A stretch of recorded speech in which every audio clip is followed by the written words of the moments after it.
Yo, what is up? Welcome to Ninja Geek Games. Do you like magic, conjuring spells, dueling and battling an opponent to gain glory as a superior caster? You do? Then this is something that may interest you. Duel of Wands is a two-player card game from Renegade Game Studios, who also brought us Proving Grounds and Warp's Edge. In Duel of Wands, each player takes on the role of a caster, where you start the game with a basic deck of 11 cards. Now, before you begin the game, you partially customise your deck that first begins with gaining 2 random and secret unique cards, as well as swapping out 2 standard cards for their upgraded versions.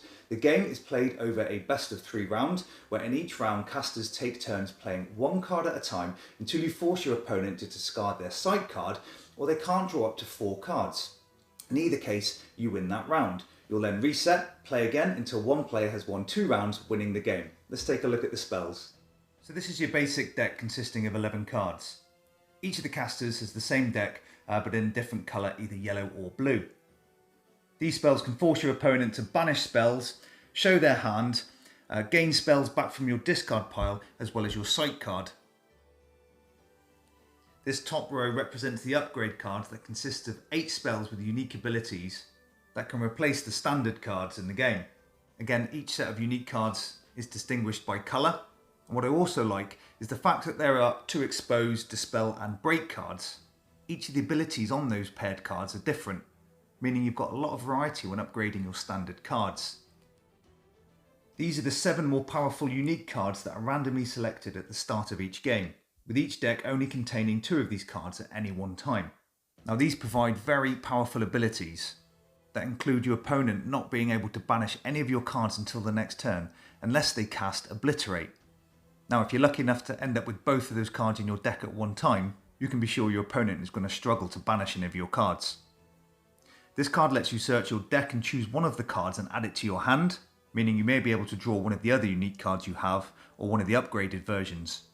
And this is one of my favourite here, Recreate, where you can select your banished discard pile, locate one of your already used powerful spells, and copy it. Now, at the start of the round, each of the players draw 5 cards that should be hidden from the opponent, examines them and shuffles one of them back into their deck.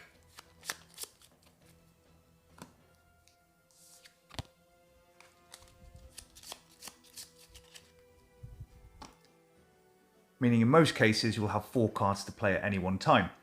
To make it a little bit easier for the opponents to recognise their own cards, the upgraded cards have a black banner, and the unique cards have a pink banner.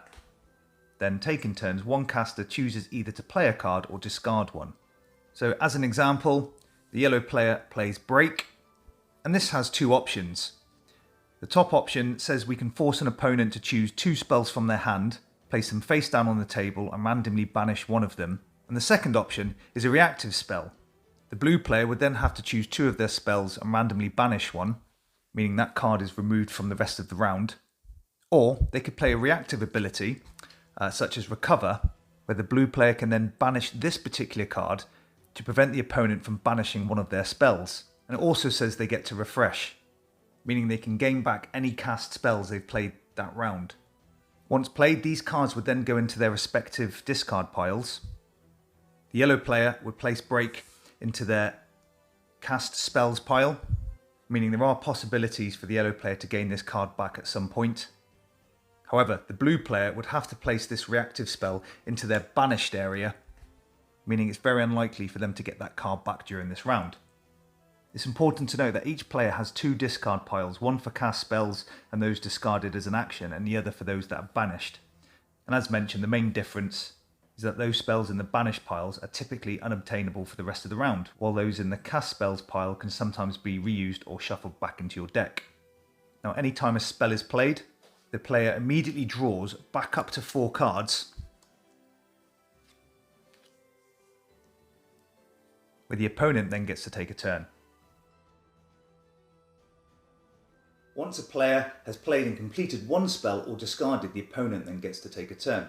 Play continues back and forth until one player is forced to discard their side card or cannot draw up to 4 cards. As soon as one player has won 2 rounds, the game is over. If not, another round is played. Now, when starting new rounds, each of the players discard and reshuffles the 7 unique cards, where they draw 2 more that more than likely results in them having an altered deck. Not only that, the loser of a round gets to upgrade a further 2 cards, meaning they'll have a more powerful deck whilst having some knowledge of the opponent's upgraded cards, which is a really cool mechanic. The game is light but plays very fast, as in most cases you'll have just 13 cards at your disposal and it's unlikely you'll play them all. Some cards allow you to peek at cards in hand, meaning you can plan ahead and prep reactive spells, or set up an attack to remove specific cards, as the discard piles are also meant to be public knowledge. One card reminds me of actions from Love Letter, where you're able to try and guess a card in hand.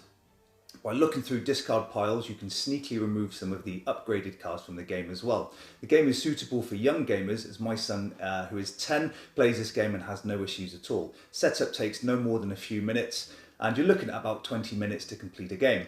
I really like the fact that the underdog can upgrade their deck between rounds, meaning that if you make it to the 3rd round, you both have a pretty awesome deck. This game is set in the Kids on Brooms universe and also contains rules to use this game in that one. If you're looking for a light filler, especially for younger gamers, then you should definitely check this out. This is Ninja Geek Games. Cheers.